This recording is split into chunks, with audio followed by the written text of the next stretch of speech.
الحمدللہ والمنہ والصلاة والسلام علی الخاتمین ذی البینۃ والجنۃ وعلی آلہما واصحابہما الذین هم فازوا بالنفس المطمئنہ. اما بعد، چھٹی ہجری کے چیدہ واقعات آپ لوگ ابھی سماعت فرمائے ہیں. بالتفصیل ہم نے کوشش کی کہ جو ضروری اہم واقعات تھے جن کا آپ کو بتانا ضروری تھا وہ سارے واقعات کا احاطہ کرنے کی کوشش کی ہم نے. آج 7ویں ہجری کے جو اہم واقعات ہیں اس کے بارے میں گفتگو شروع کریں گے انشاءاللہ. چھٹی ہجری کے آخری حصے سے ہی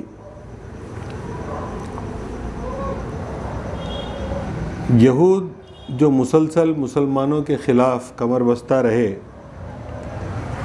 اب ان کے ساتھ جو معاملات تھے ان کو کنکلوڈ کرنے کا وقت آ گیا تھا. قینقاع اور بنو نذیر، یہ دو یہود کے بڑے اہم قبیلے جو پہلے سے جا کر خیبر میں بسے ہوئے تھے، آپ نے سماعت فرمایا کہ کس طرح ان لوگوں نے سازشیں رچی اور کس طرح قریش اور دیگر عرب قبائل کو متحد کر کے مسلمانوں کے خلاف احزاب کے موقع پر لے کر آئے تھے.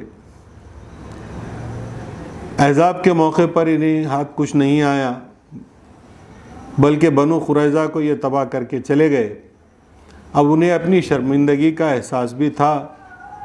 بنو نذیر کا ایک بڑا سردار حیی بن اخطب مارا گیا تھا بنو قریظہ کے ساتھ، اور دیگر یہ کہ مدینے سے نکالے جانے کا جو غم انہیں تھا وہ بھی انہیں کھائے جا رہا تھا، وہ بھی ہر قسم کی شورش برپا کرنے پر آمادہ کیے ہوئے تھا انہیں. تو وہ کسی صورت رک نہیں رہے تھے.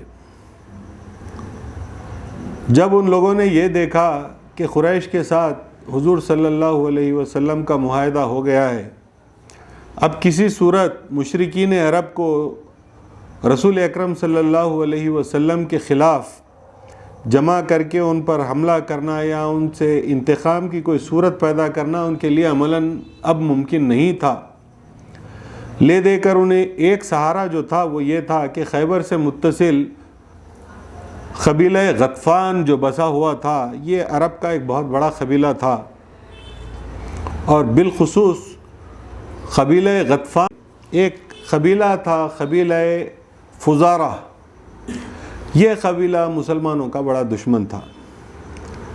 تو جس طرح کی مدد کی توقع خیبر والوں کو تھی ویسی مدد انہیں مل نہیں رہی تھی، لیکن جو بھی میسر تھا اس سے وہ جو ممکن ہو سکتا تھا مسلمانوں کو نقصان پہنچانے کے لیے کاربند رہے، ہمیشہ سے کمر بستہ رہے اور حتی المقدور کوشش کرتے رہے کہ کسی نہ کسی صورت مسلمانوں کو نقصان پہنچایا جا سکے. اس کوشش میں متحد کر کے بنو غطفان کو رسول اکرم صلی اللہ علیہ وسلم کے خلاف محاذارہ کرنے کی ایک بڑی کوشش یہ لوگ کرتے رہے. رسول اکرم صلی اللہ علیہ وسلم کو جب معلوم ہوا تو رسول اکرم صلی اللہ علیہ وسلم نے تحقیقات کروائی تو معلوم یہ ہوا کہ یہ واقعہ صحیح ہے. جو بھی امیر خیبر میں رہے ایک کے بعد دیگر کوشش یہ کرتے رہے کہ کسی نہ کسی صورت غطفان والوں کو حضور کے خلاف لے کر آ سکے. جب معلوم ہوا کہ بنو فزارہ والے ان کی دعوت پر راضی ہو گئے، خیبر اصل میں مدینے سے قریب 200 کم و بیش 200 میل کے فاصلے پر ایک مقام تھا جس سے متصل ایک نخلستان تھا، اور وہاں کی زمین زرخیز اور پانی تھا. وہاں پر کاشتکاری ممکن تھی اور خوشحال علاقہ تھا. تو یہود نے فزارہ والوں کو یہ لالچ دی کہ جو بھی پیداوار ہوتی ہے نخلستان سے اس کا آدھا حصہ انہیں دے دیں گے. اس بات پر فزارہ والے آمادہ ہو گئے. رسول اکرم صلی اللہ علیہ وسلم کو جب یہ بات معلوم ہوئی تو آپ نے غطفان والوں سے مراسلت کی، خط لکھ بھیجا اور کہا کہ اگر تم باز آ گئے اور یہود کے ساتھ مل کر مسلمانوں کے خلاف سازشیں جو کر رہے ہو اس سے باز آ گئے تو تم اپنی خیر مناؤ اور ہم تمہیں امن دینے کے لیے تیار ہیں۔ اور بھی کچھ جو ہے معاہدے سے متصل باتیں ہیں، اس کی بڑی تفصیلیں ہیں، میں انشاءاللہ کبھی اس کی ضرورت ہوگی تو بتاؤں گا، لیکن آپ کے لیے یہاں پر یہ جان لینا کافی ہوگا کہ اللہ کے رسول نے کوشش کی کہ کسی صورت مصالحت ہو جائے، جنگ سے بچے رہیں، لیکن فزارہ والے اپنا جو عہد و پیما تھا یہود کے ساتھ اس پر قائم رہے۔ کوشش کرنے کے باوجود جب وہ لوگ راضی نہیں ہوئے تو راست خیبر والوں سے مراسلت آپ نے شروع کی، لیکن وہ کب مانتے تھے؟ 3-4 واقعات ایسے ہیں، ایک کے بعد ایک ایسے پیش آئے، اس کی بڑی تفصیلیں ہیں، لیکن میں سمجھتا ہوں جو اہم باتیں ہیں میں آج آپ کو وہ بتا دوں تاکہ یہ سیریز جو ہے اس کو میں تیزی سے کنکلوڈ کر سکوں، اور پھر دوسرا کام ہے اب اس کے آگے۔ تو وہ لوگ کسی صورت راضی نہیں ہوئے، یہود، نہ یہود راضی ہوئے نہ غطفان والے راضی ہوئے۔ لا محالہ رسول اکرم صلی اللہ علیہ وسلم نے تدبیر کرنے کا ارادہ کیا کہ کیا کیا جائے۔ ایسے میں ماحول جو اطراف و اکناف بنا ہوا تھا وہ یہ تھا کہ یہ یہود خیبر والے قبیلہ غطفان کے لوگوں کے ساتھ مل کر چھاپے مارنے لگے، کہیں کچھ لوٹتے لے جاتے، مسافروں کو مار دیتے، اس طرح کے کام چھوٹے چھوٹے اسکرمشز چلتے رہے۔ اس اسنا میں ہوا یہ کہ حضرت ابو ذر رضی اللہ تعالیٰ عنہ کے ایک فرزند تھے جو رسول اکرم صلی اللہ علیہ وسلم کی اونٹنیاں چرانے پر مامور تھے۔ وہ مدینے کے باہر حضور صلی اللہ علیہ وسلم کی اونٹنیاں چرا رہے تھے، اور یہ کفار وہاں پر حملہ آور ہوئے۔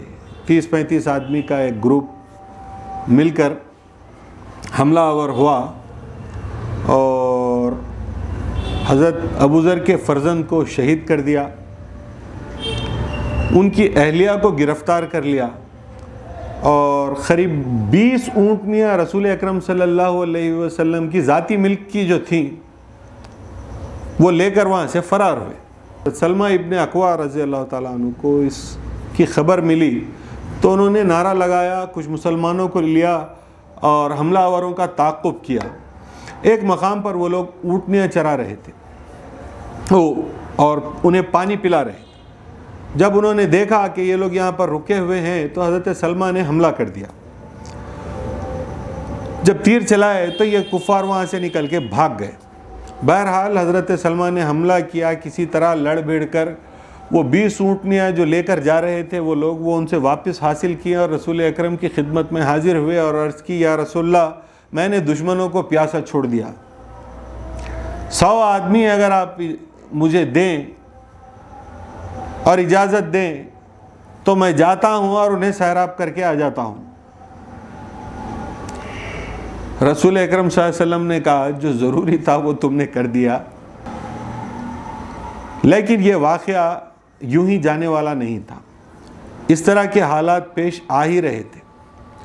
اللہ کا حکم ہوا، رسول اکرم صلی اللہ علیہ وسلم نے اب فیصلہ کر لیا کہ ایک فیصلہ کن معرکہ مسلمانوں اور یہود کے بیچ ہو جائے تاکہ مدینہ منورہ کے اطراف و اکناف میں یہ جو قریش کے ذریعے سے جس طرح سے چال بازیاں، دھوکے، فریب، لوٹ مار، قتل و غارت چل رہا تھا، ایک معاہدہ صلح حدیبیہ کے ذریعے سے قریش کے ساتھ جس طرح معاملہ طے پا گیا، جائیں اگر مصالحت کے ذریعے سے کسی معاہدے کے ذریعے سے خیبر والوں کے ساتھ یہ مسئلہ طے ہو سکتا ہے تو اس طرح طے کر لیں، اور اگر یہ ایسے طے نہیں ہو سکتا تو پھر جنگ کے ذریعے سے جو فیصلہ کن ہو سکتی ہے وہ کریں گے، آریا پار جو بھی مسئلہ ہوگا وہ طے کر دیں گے۔ اب اس مرتبہ رسول اکرم صلی اللہ علیہ وسلم مدینہ منورہ سے یہ واقع کہ 3 روز بعد روانہ ہوئے، اور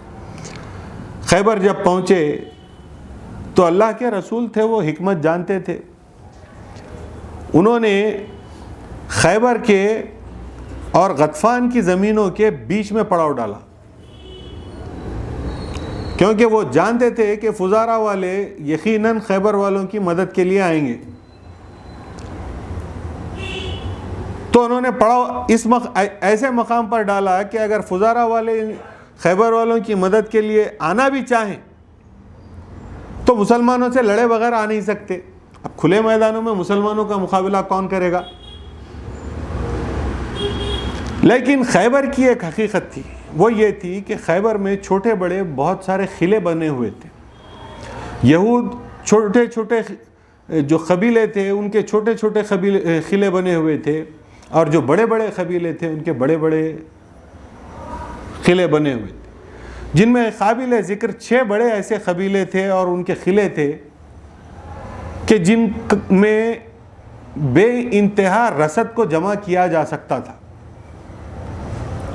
جب خیبر والوں کو یہ معلوم ہوا کہ رسول اکرم اپنی فوجوں کے ساتھ آ رہے ہیں تو قریب 20,000 لوگوں کو انہوں نے قلعوں میں جمع کر لیا. اس زمانے کے حساب سے بہت لوگ ہیں، اور بے انتہا رسد جمع رکھی، اور اتنا سامان کھانے پینے کا جمع رکھا کہ طویل عرصے تک بھی اگر مسلمان محاصرہ کر لیتے تو وہ کھا پی کے سروائیو ہو سکتے تھے اپنے قلعوں میں رہتے ہوئے. حضور صلی اللہ علیہ وسلم اگرچہ کہ وہاں گئے تھے اس ارادے کے ساتھ کہ کوئی مصالحت کی صورت نکل جائے، لیکن ان حالات کو دیکھ لینے کے بعد آپ کو اس بات کا اندازہ ہو گیا کہ اب یہاں پر جنگ کے علاوہ کوئی دوسری صورت نہیں ہے. آپ نے جنگ کا حکم دیا صحابہ کو. ابتدا میں چھوٹے بڑے جو سامنے قلعے آتے گئے وہ مسلمان بڑی آسانی سے فتح کرتے چلے گئے. ایک آخر میں قلعہ تھا، یہ قلعہ مرحب کا قلعہ تھا. مرحب یہود کا سب سے بڑا پہلوان اور اس کا خاندان یہود میں سب سے زیادہ معزز خاندان تھا خیبر کا. اس کا ایک بھائی تھا حارث، ایک اور بھائی بھی تھا لیکن قابل ذکر اس کا ایک اور بھائی تھا حارث. یہ لوگ بھی بڑے مسلمانوں کے دشمن تھے.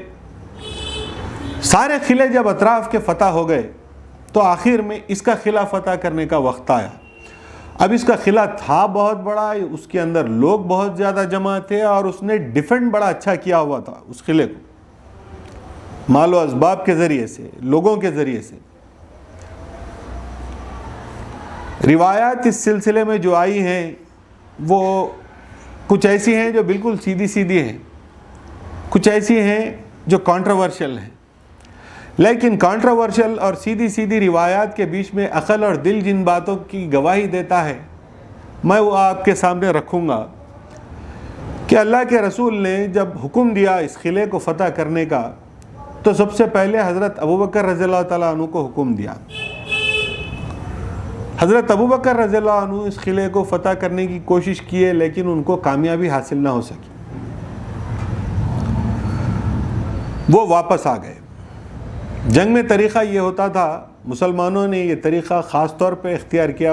مسلمانوں سے پہلے ہوتا یہ تھا کہ چھوٹی چھوٹی جھنڈیاں ہاتھ میں دے دیتے فوجیوں کے، لیکن باضابطہ علم لے کر جانے کا جو طریقہ تھا، بڑا جھنڈا لے کے جانے کا طریقہ تھا، وہ مسلمانوں کے ذریعے سے ایٹ لیسٹ عرب خطے میں جو انٹروڈیوس ہوا یہ طریقہ وہ مسلمانوں کے ذریعے سے ہوا.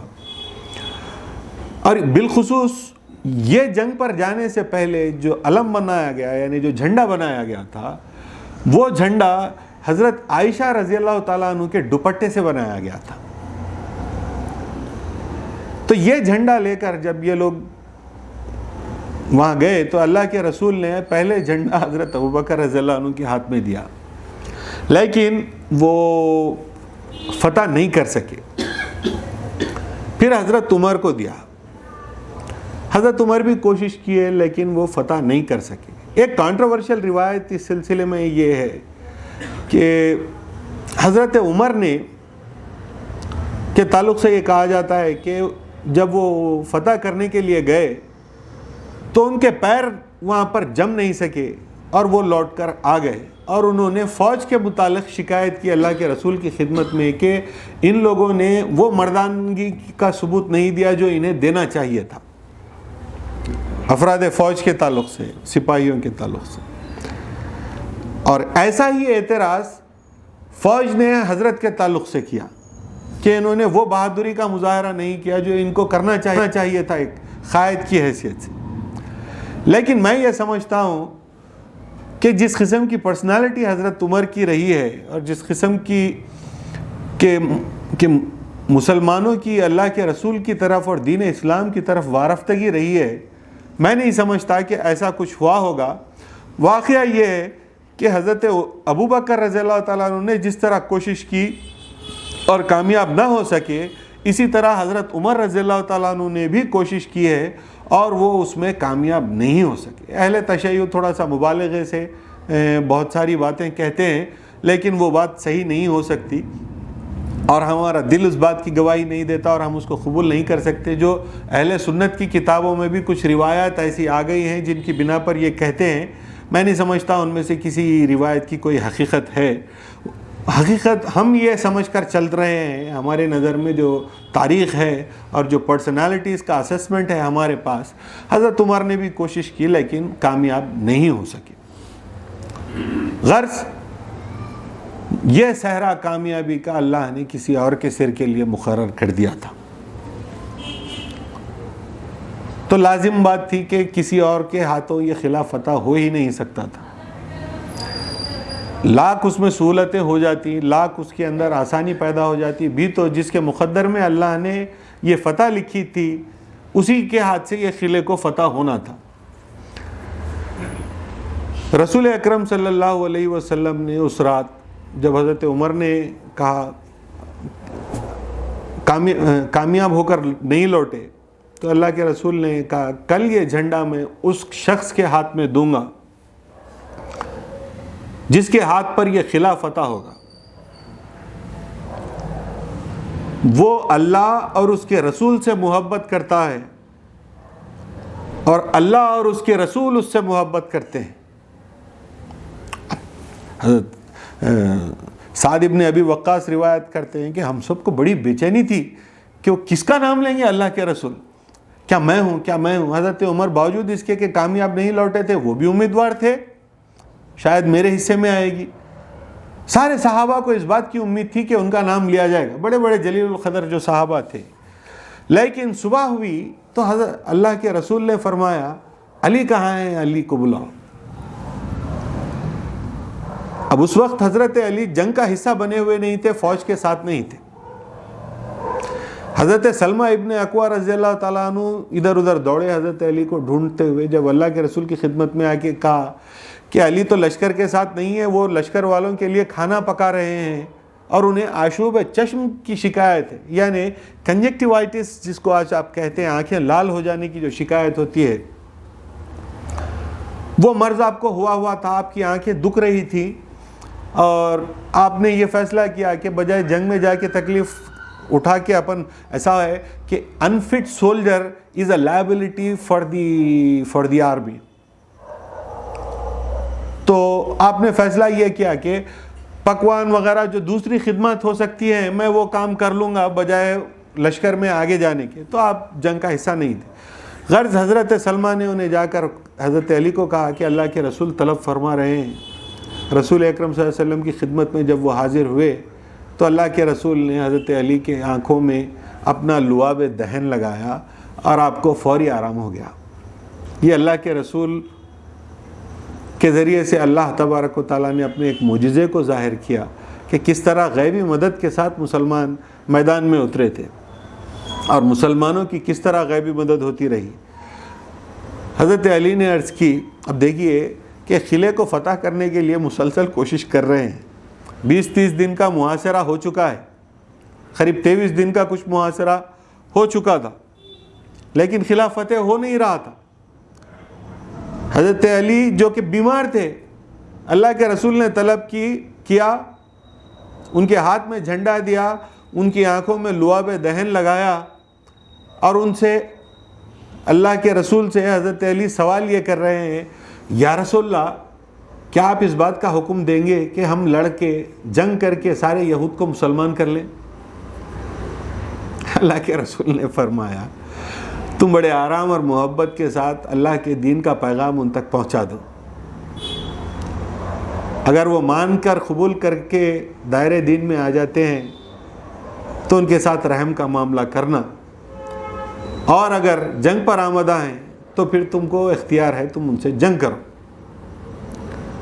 تو حضرت علی کرم اللہ وجہ رضی اللہ تعالیٰ عنہ کا جو لیول آف کانفیڈنس ہے، آپ اس بات کو غور فرمائیے کہ جو قلعہ اتنے دن سے فتح نہیں ہو رہا ہے، حضرت علی فرما رہے ہیں کہ کیا میں لڑکے سب کو مسلمان کر لوں؟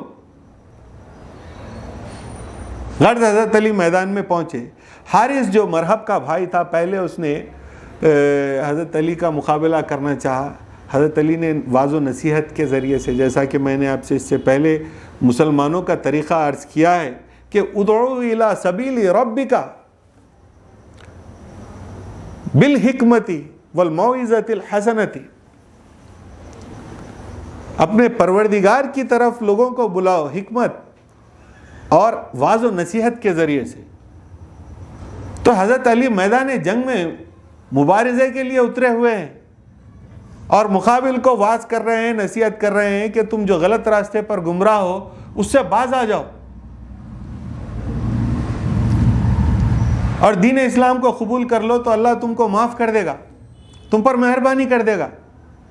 لیکن وہ حارث مانا نہیں، حضرت علی پر حملہ آور ہوا، حضرت علی نے ایک ہی وار کیا اور وہ واصل جہنم ہو گیا، ایک ہی وار میں حارث مارا گیا۔ اس کی لاش مرحب کے سامنے پہنچائی گئی، مرحب نے دیکھا اور کہا یہ کون ہے؟ میں نے اپنے بھائی کی لاش دیکھی اور اس کے جسم پر صرف ایک نشان ہے، میں اس کا مقابلہ کرنا چاہوں گا۔ مرحب کے تعلق سے یہ بات مشہور تھی کہ 1000 سپاہیوں کے برابر اسے اکیلا گنا جاتا تھا کسی لشکر میں، اتنا قوی، اتنا طاقتور اور اتنا مانا ہوا پہلوان یہود کا تھا۔ وہ میدان میں آیا دندناتے ہوئے، مبارزے کے لیے چیختا، چلاتا، پکارتا اور یہ کہتا کہ میں مرحب ہوں، خیبر میں سب سے زیادہ مشہور، سب سے زیادہ معزز کوئی میرے مقابلے میں نہیں کھڑا ہو سکتا، جس نے مجھ سے ملاقات کی میدان جنگ میں گویا اس نے موت سے ملاقات کی ہے۔ کون ہے جو میرا مقابلہ کرنا چاہتا ہے؟ میدان میں آئے۔ اب حضرت علی ایک میانہ پرسنالٹی والے آدمی میدان میں پہنچے تو اس نے بھی رجس پڑھا، حضرت علی نے جواباً رجس پڑھا۔ اب وہ جو رجس پڑھتے ہوئے ادھر ادھر ٹہل رہا تھا، وہ یہ کہتا کہ انا الذی سمیت لامہ مرحبا، میں وہ ہوں جس کی ماں نے اس کا نام مرحب رکھا ہے۔ اور اس کو ناز اپنے نام پر، اپنے خاندان قبیلے پر، اپنی طاقت پر، اپنی جنگی صلاحیت پر اس کو ایسا ناز تھا۔ وہ میدان میں کہتا پھرتا کہ میں وہ ہوں جس کی ماں نے اس کا نام مرحب رکھا ہے۔ اب وہ اپنا نام امتیاز، اپنی اعزاز کے طور پہ بیان کرتا، ادھر ادھر پھرتا۔ حضرت علی نے جواباً فرمایا انا الذی سمیت لامہ حیدرا، میں وہ ہوں جس کی ماں نے اس کا نام شیر رکھا ہے۔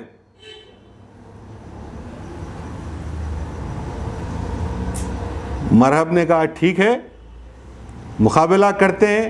وہ حملہ کیا، حضرت علی نے بیچ بچاؤ کیا، لیکن جب حضرت علی نے ذوالفقار چلائی تو وہ ذرا بختر سارا ڈبل پہن کر آیا ہوا تھا، لئیم شہیم آدمی، سر کا آرمر، بدن کا آرمر، پاؤں کا آرمر، سارا آرمر لوہے میں سجا ہوا، سر کا جو آرمر تھا وہ بھی لوہے کا.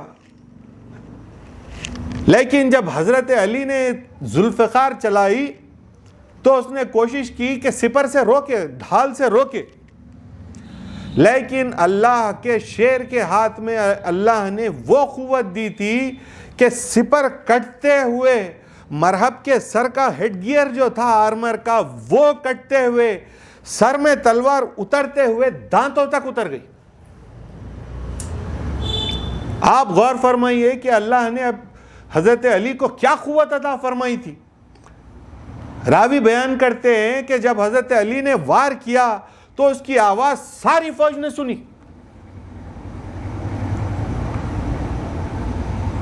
مرحب کے دانتوں تک تلوار اتر گئی اور وہ وہیں پر واصل جہنم ہو گیا.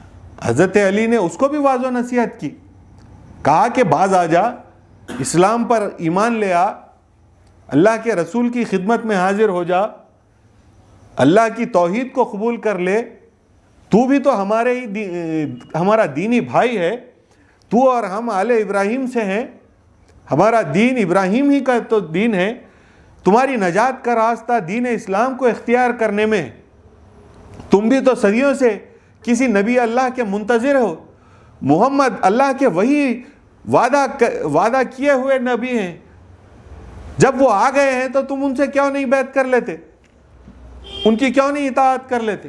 مرحب وہ تو ماننے کو تیار ہی نہیں تھا، تو حضرت علی مجبوراً وار کیا حضرت علی نے، اور مرحب وہیں پر ڈھیر ہو گیا.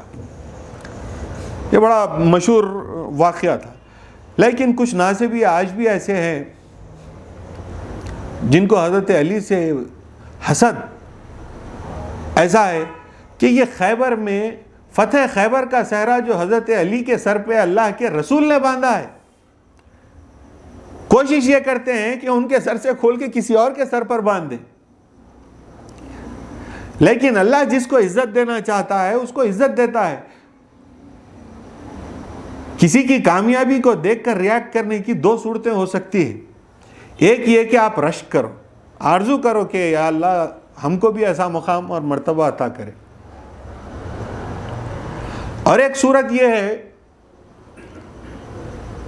کہ تم کو اس بات کا احساس ہے کہ تم اس مقام تک نہیں پہنچ سکتے، اور تم یہ کوشش کرتے ہو کہ اس کو اس مقام سے کھینچ کر اپنے مقام پر لے آؤ.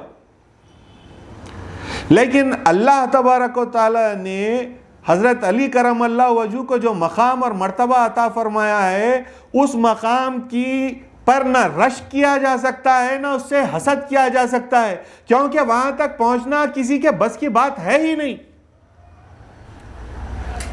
یہ وہ اللہ کی عطا تھی جس کو اللہ نے ان کے لیے مخصوص کر دیا. نہ صرف حسد کر سکتے ہیں، لیکن اپنے حسد سے دنیا میں بھی رسوا رہیں گے اور آخرت میں بھی رسوا رہیں گے، شرمندہ رہیں گے، رسوا رہیں گے. حضرت علی کے ہاتھ سے سپر چھوٹ گئے. ڈیفینڈ کرنے کو you need something to defend. صرف ایک حملہ کر کے تو جنگ نہیں لڑی جا سکتی، اپنے آپ کو پروٹیکٹ بھی کرنا پڑتا ہے آگے والے کے حملے سے. تو حضرت علی کرم اللہ وجہہ کو اللہ نے اس وقت ایک ایسی تدبیر سجائی جو جنگ کا حل تھی.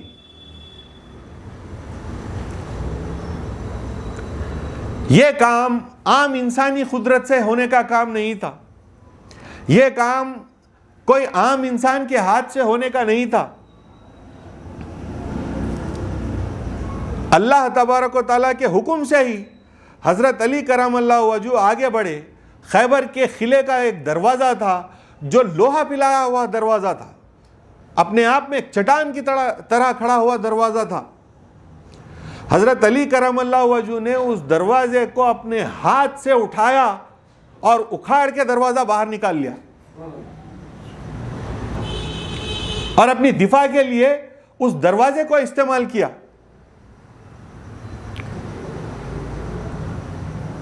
اب محققین نے، مورخین نے اس واقعے کی تفصیل بیان کی ہے، لیکن اختلاف کرنے والے اس واقعے سے بھی اختلاف کرتے ہیں کہ وہ سچا واقعہ ہے یا جھوٹا واقعہ ہے. اگرچہ کہ عقل اس بات کو قبول نہیں کرتی. صحابہ یہ کہتے ہیں، روایات میں موجود ہے، صحابہ یہ کہتے ہیں کہ اس دن جنگ کے بعد میں 8 صحابہ نے کوشش کی مل کر اس دروازے کو اٹھانے کی، لیکن وہ ہل بھی نہیں سکا، جس دروازے کو حضرت علی نے ایک ہاتھ سے اٹھا لیا. اگرچہ کہ عقل عاجز ہے اس بات کو قبول کرنے کے لیے، لیکن سارے کے سارے معاملات شروع سے اگر آپ دیکھیں گے تو یہ اللہ کے مسلسل معجزات ہیں جو اللہ نے نہ صرف اپنے نبی اللہ کے ذریعے سے ظاہر فرمائے بلکہ ان کے اصحاب کے ذریعے سے بھی ظاہر فرمائے. یہ اللہ کا ان پر فضل ہے جس کے تعلق سے نہ رشک کیا جا سکتا ہے نہ حسد کیا جا سکتا ہے. غرض اللہ تبارک و تعالیٰ نے مسلمانوں کو خیبر میں فتح عطا فرمائی، لیکن رسول اکرم صلی اللہ علیہ وسلم نے وہاں پر بھی اس قدر رحم کا معاملہ کیا. آپ نے جب کسی جگہ کو کوئی فتح کر لیتا ہے تو کیا کرتا ہے؟ اس جگہ پر قابض ہو جاتا ہے. لیکن متحد ہو کے سارے یہود آئے اور رسول اکرم کی خدمت میں عرض کی کہ یہ جگہ ہمارے لیے چھوڑ دیں، ہم جو بھی یہاں سے نخلستان سے پیداوار ہوتی ہے اس میں آدھی پیداوار مسلمانوں کو دے دیا کریں گے. مسلمانوں کو کوئی مجبوری نہیں تھی، they had no obligation. لیکن اس کے باوجود رسول اکرم صلی اللہ علیہ وسلم کا مقصد زمین فتح کرنا نہیں تھا، آپ کا مقصد لوگوں کے دلوں کو فتح کرنا تھا. اللہ کے رسول اس مقام پر خیبر فتح نہیں کرنے گئے تھے بلکہ خیبر والوں کے دلوں کو فتح کرنے گئے تھے. چنانچہ جب خیبر فتح ہو گیا اس کے بعد میں ہر سال جب فصل ہوتی اور تقسیم کا وقت آتا تو فصل لا کے حضور صلی اللہ علیہ وسلم کے جو بھی صحابی نمائندہ جاتے تھے تو 2 حصے کر دیتے فصل کے، جو بھی ییلڈ آتی اس کے 2 حصے کر دیتے اور ان یہودوں کو یہ کہتے کہ تم اپنی پسند سے ان دونوں میں سے کوئی ایک حصہ لے لو. ان کے اس انصاف کو دیکھ کر وہ یہود بھی یہ کہنے پر مجبور ہو گئے کہ دنیا تم جیسے منصف لوگوں کی وجہ ہی سے قائم ہے. تو اللہ کے رسول نے قلعے فتح نہیں کیے، خیبر کا شہر فتح نہیں کیا، بلکہ کوشش اس بات کی کہ خیبر والوں کے دلوں کو فتح کیا جائے. اس قدر سنگین دشمنیوں کے باوجود، اس قدر سازشوں کے باوجود رسول اکرم صلی اللہ علیہ وسلم نے حکمت اور موعظہ حسنہ کے ذریعے سے دین لوگوں تک پہنچانے کی کوشش کی. تو ہمارے لیے، ہمارے جیسے لوگوں کے لیے بھی یہ واقعہ ایک مشعل راہ ہے کہ آخری سے آخری وقت تک، آخری سے آخری مرحلے تک حکمت اور موعظہ حسنہ کے ذریعے سے دین کی تبلیغ کے کام کو آگے بڑھائیں. لوگوں کے سامنے دین کو اس خوش اسلوبی کے ساتھ رکھے کہ ان کا دل دین کی طرف مائل ہو، دین کو قبول کرنا ان کا دل چاہے، وہ مجبوری سے نہیں بلکہ چاہ کے دین کو قبول کرے. تو ہمارا کام اس خوش اسلوبی کے ساتھ دنیا کے سامنے دین کو رکھنا ہے. میں سمجھتا ہوں آج کے لیے یہ واقعے کے ساتھ ہم اپنی گفتگو کو ختم کریں گے، اتنا کافی ہوگا آج کے لیے. آگے کی گفتگو آگے کریں گے. وآخر الدعوانا ان الحمد للہ رب العالمین.